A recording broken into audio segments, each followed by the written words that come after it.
Histoire de mère à fille. Comment j'ai dit non au cancer? Dans l'épisode 2, dans la prédiction qui tombe à l'eau, je vous expliquais que ma mère a eu un cancer du sein à l'âge de 50 ans. Après l'ablation et les traitements conventionnels, c'est-à-dire radiothérapie et chimiothérapie, elle a eu une rémission de 3 ans. Puis, elle a fait une rechute et son cancer s'est généralisé. Du côté maternel, ma grand-mère avait eu une ablation des 2 seins, car à l'époque, il n'y avait eu une suspicion de cancer et la médecine ne disposait pas de tous les examens et de traitements sophistiqués actuels. Du reste, elle n'en a jamais eu. Elle a fort bien vécu jusqu'à l'âge de 89 ans, avec un poumon en moins, la perte de la vue et la défaillance de son cœur. Il m'a été dit que mon grand-père maternel, que je n'ai jamais connu, était décédé d'un cancer généralisé à la cinquantaine. Donc, j'étais mal partie au moment où j'ai eu mon fibrome à l'âge de 25 ans. Les médecins allopathiques m'ont fortement incité à pratiquer des mammographies bien avant l'âge. À partir de ce moment-là, j'ai commencé à faire des recherches grâce à des lectures telles que Ma médecine naturelle de Rick Azaray, Sauvez votre corps et Soyez bien dans votre assiette jusqu'à 80 ans et plus, du docteur Catherine Kousmine, qui est un médecin suisse généraliste et diététicienne. Elle est décédée, je crois, à 89 ans. Cette dernière a essentiellement fait ressortir la dégradation de notre santé actuelle et la multiplication des maladies dégénératives graves, telles que le cancer entre autres, qu'elle a étudiées pendant 40 ans.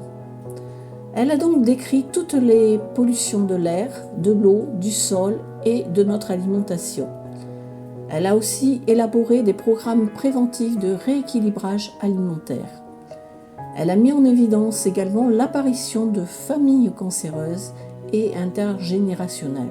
En résumé, si des parents développaient un cancer à 75 ans, les enfants avaient une forte probabilité d'en développer un à 10 ans, 20 ans ou 30 ans plus jeunes que leurs parents. Cela m'a fait froid dans le dos, vu que j'ai eu mon fibrome à 25 ans et ma mère son cancer à 50 ans. C'est ainsi que j'ai commencé à appliquer les recommandations du docteur Kousmine en utilisant certaines de ses recettes alimentaires, notamment sa fameuse crème Budwig au petit déjeuner et les graines germées, mais pas que. Elle proposait également des apports en vitamines, d'épurer le corps par des jeûnes ou des monodiètes, de pratiquer des lavements périodiques. J'ai aussi pratiqué le nettoyage de mon foie avec la méthode du docteur Andreas Moritz, décrite dans le livre L'étonnant nettoyage du foie et de la vésicule biliaire, ainsi que l'hydrothérapie du côlon chez un praticien. Et puis j'ai également essayé de comprendre les causes psychosomatiques qui déclenchent les maladies graves en lisant le livre « Dis-moi où tu as mal, je te dirai pourquoi » de Michel Odoul, praticien et fondateur de l'école de Shiatsu français. En ce qui me concerne, je sais que c'est le choc émotionnel causé par le cancer de ma mère et notamment sa récidive qui a déclenché un fibrome fulgurant et qui a pris tout mon utérus. Tant et si bien que le professeur qui m'a opéré avait trouvé le développement anarchique des cellules qu'il croyait cancéreuses et avait envoyé un prélèvement pour les faire analyser à Paris. Fort heureusement, cela n'a pas été le cas, mais je me souviens avoir prié très fort la veille de mon opération. En ce qui concerne ma mère, je ne peux plus lui poser la question sur ses propres traumatismes. Je sais que jeune, elle avait souffert de ne pas pouvoir être élevée par ma grand-mère qui avait eu la tuberculose et elle avait dû être éloignée car elle était contagieuse. Ma mère a donc été confiée à mon arrière-grand-mère. Je trouvais leur relation fille-mère distante, ma grand-mère étant autoritaire et ma mère soumise.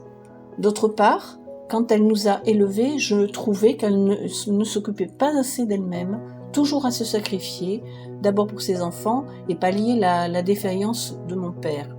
Et ensuite, quand ma grand-mère a eu des ennuis de santé liés à son âge. Après le décès de ma mère et de l'ablation de mon fibrome, j'ai fait aussi plusieurs récidives avec des kystes aux ovaires. Et puis j'ai rencontré un guérisseur énergéticien, Monsieur David, qui m'a suivi pendant quelques années. À l'heure actuelle, il est décédé. À l'une de ces séances, il m'a confirmé le lien entre mon fibrome et le décès de ma mère et qu'il avait trouvé des traces de nodules sur mon sein gauche. Et puis il m'a dit que tant que je ferais opérer, j'aurais des récidives, notamment avec les kystes aux ovaires. Pour le premier que j'ai eu à droite, je l'ai fait enlever, puis j'en ai encore eu une récidive, avec un kyste à l'ovaire gauche. Et c'est à ce moment-là que j'ai rencontré M. David.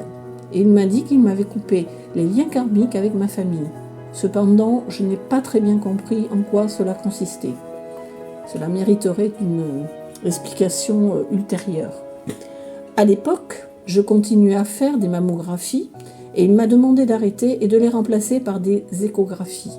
En effet, les radiologies sont trop traumatisantes et peuvent générer des cicatrices. C'est ce qui m'est arrivé vers 50 ans. Lors d'une échographie mammaire, le radiologue me trouve des traces appelées ACR4. C'est une image suspecte et la biopsie est nécessaire. A priori, ce n'était pas bon. Il voulait me faire sur le champ une biopsie. Il m'a expliqué comment il voulait procéder pour effectuer un prélèvement en piquant ça et là. En effet, il n'était pas sûr de tomber au bon endroit. Eh bien non merci, je ne voulais pas être charcuté. Je vais en parler à mon médecin, lui ai-je dit. Je suis partie avec mon échographie et je ne suis jamais revenue. Je n'en ai même pas parlé à ma gynécologue. En effet, cette dernière, lorsque j'ai eu une récidive d'endométriose à la ménopause, voulait carrément que je fasse l'ablation de mon utérus. Ben voyons, je ne l'ai jamais revu non plus. Mon guérisseur m'avait trouvé un traitement homéopathique qui a très bien fonctionné et maintenant je suis ménopausée sans problème. Alors, suite à tout cela, j'ai décidé que je n'aurais pas de cancer car je ferai tout ce qu'il faut pour respecter mon corps et mon psychique. Si cette histoire t'a plu, merci de liker ou de t'abonner. Tu peux aussi me laisser un commentaire si cette histoire résonne en toi. Je te remercie pour ton écoute et je te dis à bientôt pour une autre histoire. Je m'appelle Nicole et je vous partage cette histoire car j'ai le projet de créer l'atelier de mes filles qui va être consacré à aider les femmes grâce à l'aromathérapie et les cosmétiques naturels. Je vous dis donc à bientôt pour la suite.